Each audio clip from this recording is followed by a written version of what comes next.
भारतीय अर्थव्यवस्था का क्या है हाल? बजट से पहले सोना चांदी हुए कितने सस्ते? अडानी के एफपीओ में क्या हुआ आज?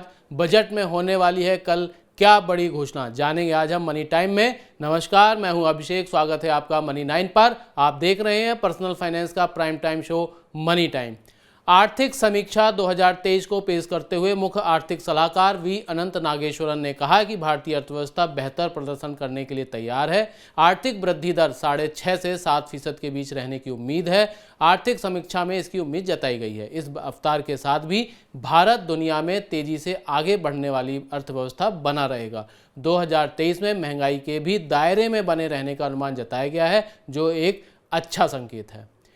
कल पेश होने वाले आम बजट पर देश भर की नजरें हैं, लेकिन बजट से पहले सराफा बाजार में बड़ी हलचल हुई है। राजधानी के सराफा बाजार में मंगलवार को सोने का भाव 105 रुपये गिरकर 56,780 रुपये प्रति 10 ग्राम रह गया। चांदी की कीमत भी 389 रुपये की गिरावट के साथ 68,418 रुपये प्रति किलोग्राम रह गई। सोने पर आयात शुल्क घटने की उम्मीद में कीमतों में ये गिरावट आई है। हिंडनबर्ग की नेगेटिव रिपोर्ट के बावजूद अदानी इंटरप्राइजेज का 20,000 करोड़ रुपए का एफपीओ आखिरी दिन पूरी तरह से सब्सक्राइब हो गया। क्वालिफाइड इंस्टीट्यूशनल वायर्स का हिस्सा 1.25 गुना भरा है। हालांकि रिटेल निवेशकों और कर्मचारियों वाला हिस्सा ज़्यादा अच्छा नहीं रहा। रिटेल निवेशकों का हिस्सा केवल 11% और कर्मचारियों वाला हिस्सा 52% ही भरा है। बुधवार को पेश होने वाले आम बजट में टैक्स पेयर्स के लिए बड़ी घोषणा होने की उम्मीद है। संसद में पेश की गई आज आर्थिक समीक्षा में भी इसके संकेत दिए गए हैं। समीक्षा में कहा गया है कि सालाना आधार पर डायरेक्ट टैक्स कलेक्शन 26% बढ़ा है। इससे वित्त मंत्री के लिए बजट में मिडिल क्लास को इनकम टैक्स में छूट देने की गुंजाइश पैदा हुई है। इससे पहले प्रधानमंत्री मोदी भी बजट में आम जनता को राहत मिलने का संकेत दे चुके हैं।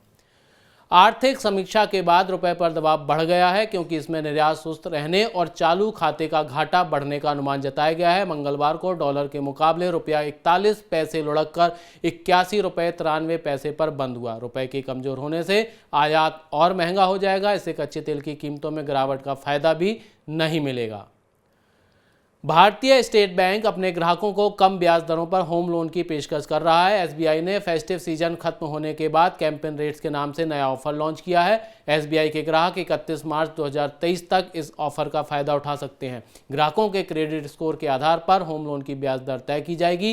कैंपेन रेट्स योजना के तहत 8.90% वाला होम लोन 8.60% पर मिलेगा। 0.30% की ये छूट 800 और इससे अधिक के क्रेडिट स्कोर वाले ग्राहकों को ही मिलेगी। बजट से पहले आईएमएफ ने दी खुशखबरी। उसने कहा है कि वित्त वर्ष 2023-24 में भारतीय अर्थव्यवस्था दुनिया में सबसे तेजी से बढ़ने वाली अर्थव्यवस्था होगी। आईएमएफ के मुताबिक भारतीय अर्थव्यवस्था की रफ्तार 2023 में 6.1% और 2024 में 6.8% रहने का अनुमान है। आईएमएफ ने कहा है कि 2023 में महंगाई दर भी घटकर 5% पर आ सकती है। महंगाई घटने से ब्याज दरों में होने वाली बढ़ोतरी पर भी लगाम लगेगी। भारत के इलेक्ट्रिक वाहन बाजार में 2030 तक 1 करोड़ वाहन सालाना बिकने की उम्मीद है। इससे ईवी उद्योग में 5 करोड़ प्रत्यक्ष और अप्रत्यक्ष रोजगार सृजित होने की भी उम्मीद है।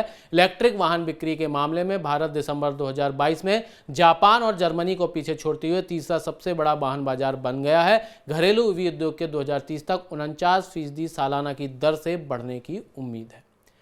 8 बुनियादी ढांचा क्षेत्र के उद्योगों का उत्पादन दिसंबर 2022 में 7.4% की दर से बढ़ा है, जो पिछले 3 माह में सबसे अधिक है। इससे पिछले साल की समान अवधि में यह आंकड़ा 4.1% था। कोयला, उर्वरक, इस्पात और बिजली क्षेत्र का प्रदर्शन बेहतर रहा है। कच्चे तेल का उत्पादन सालाना आधार पर 1.2% घटा है। 2022-23 के दौरान भारत का चीनी उत्पादन 5% घटकर 340 लाख टन रहने का अनुमान है। इसकी वजह यह है कि एथेनॉल के उत्पादन के लिए अधिक मात्रा में गन्ने के शीरे का उपयोग किया जा रहा है। चीनी का कम उत्पादन होने से इसकी खुदरा कीमतों के कम होने की संभावना बिल्कुल भी नहीं है। अगर चीनी का निर्यात ज़्यादा हुआ तो इसकी कीमतें भी बढ़ सकती हैं। अब आप आधार नंबर की मदद से यूपीआई का इस्तेमाल कर सकेंगे। पंजाब नेशनल बैंक ने इसके लिए नई सुविधा की शुरुआत की है। पीएनबी अपने ग्राहकों को आधार के जरिए यूपीआई को एक्टिवेट करने की सुविधा दे रहा है। अभी यूपीआई एक्टिवेट करने के लिए डेबिट कार्ड नंबर की जरूरत होती है। इस नए फीचर से बिना डेबिट कार्ड वाले ग्राहक भी यूपीआई का इस्तेमाल कर सकेंगे।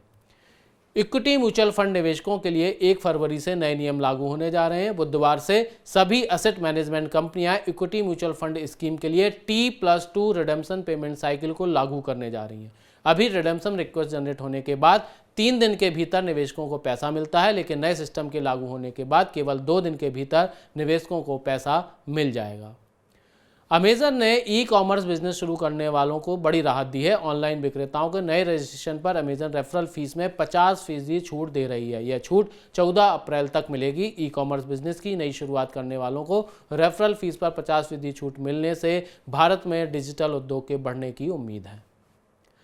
टोयोटा ने अपनी अर्बन क्रूजर हाईराइडर को सीएनजी संस्करण में पेश किया है। इसकी एक्स शोरूम कीमत 13,23,000 रुपये से लेकर 15,29,000 रुपये के बीच है। टोयोटा ने पिछले साल जुलाई में अर्बन क्रूजर हाईराइडर को लॉन्च किया था। इसे ग्राहकों से बहुत अच्छा रिस्पांस मिल रहा है। उम्मीद है आपको मनी टाइम का आज का एपिसोड पसंद आया होगा। आपको हमारा आज का शो कैसा लगा बताने के लिए कमेंट बॉक्स में अपनी राय जरूर शेयर करें। आपके सुझाव हमें शो को और बेहतर बनाने में मदद करेंगे। अपने काम की खबरों को देखने के लिए मनी 9 के मोबाइल ऐप को जरूर डाउनलोड कर लें। नई खबरों के साथ अब होगी आपसे कल मुलाकात। तब तक आप देखते रहिए मनी 9 के अन्य प्रोग्राम। नमस्कार, गुड नाइट।